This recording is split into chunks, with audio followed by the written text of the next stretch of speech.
Well, many of you have damage at your homes from yesterday's windstorm, and a lot of people right now are asking so many questions about what to do, what is covered by their insurance. Now, before the 7 started, we went on Facebook Live to gather some of the questions that you have, and now we're bringing back Adam Porczynski with Farmers Insurance to answer some more of your questions. Adam, thank you so much for spending the afternoon with us. Absolutely. We had some great questions popping up on Facebook Live when we were talking with a lot of people. This was one of them. If a tree falls in your yard and damages your neighbor's home, whose insurance covers the damage? That's a tricky one. That's going to be your neighbor's insurance that covers it. Unless they can prove negligence, that it was a dead tree, it's going to be their insurance that covers it.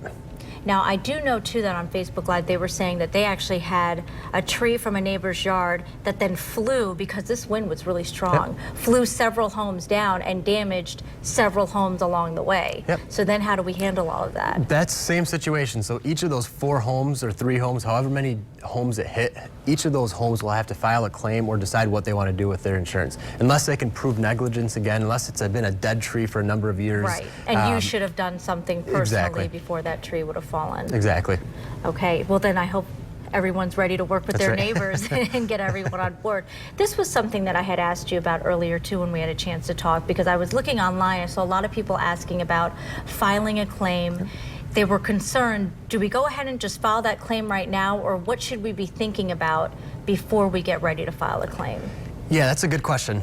First thing is you want to make sure that your deductible will be met. That's going to be the first thing. The second thing is you want to make sure that it's enough damage over your deductible to make it worth to file that claim. If it's only a couple $100s over your deductible, chances are it's probably not going to be worth filing a claim, because your insurance rates will probably go up for the next 3 to 5 years, and you won't make up that difference. So you definitely want to make sure that it's enough damage to file that claim. So you really want to weigh it there, because in the long run you could actually be paying more. Exactly.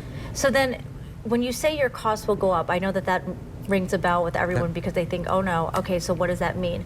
I was reading on some sites that it really, in some cases it wouldn't take until the second claim that you file that your costs would start going up.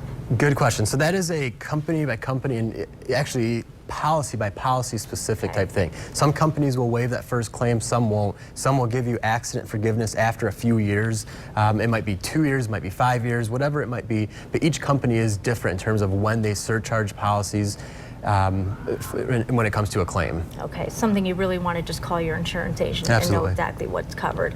This was a great question on Facebook Live, because I don't think many people think about this, but is spoiled food covered by your insurance? That's another one of those tricky coverages. It really depends on the policy type that you have. We have different types of policies, even within Farmers here, and some of them do cover it, some of them don't. And it really depends on your particular policy.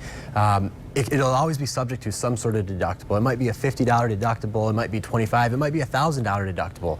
And some of the policies have caps in terms of how much they will actually cover in terms of the food spoilage. Some of them, there is no cap. So that one is definitely call your insurance agent, find out what your policy covers, see if you have that endorsement on your policy, and if it's an option to add it on there as well. Yeah, you certainly don't want to be taken off guard, and you want to make sure that you are getting the money back that you can. Yep, absolutely. Adam Porczynski with Farmers Insurance, thank you so much. A lot of helpful things in there tonight. We appreciate it. Perfect, thank you. Kyle?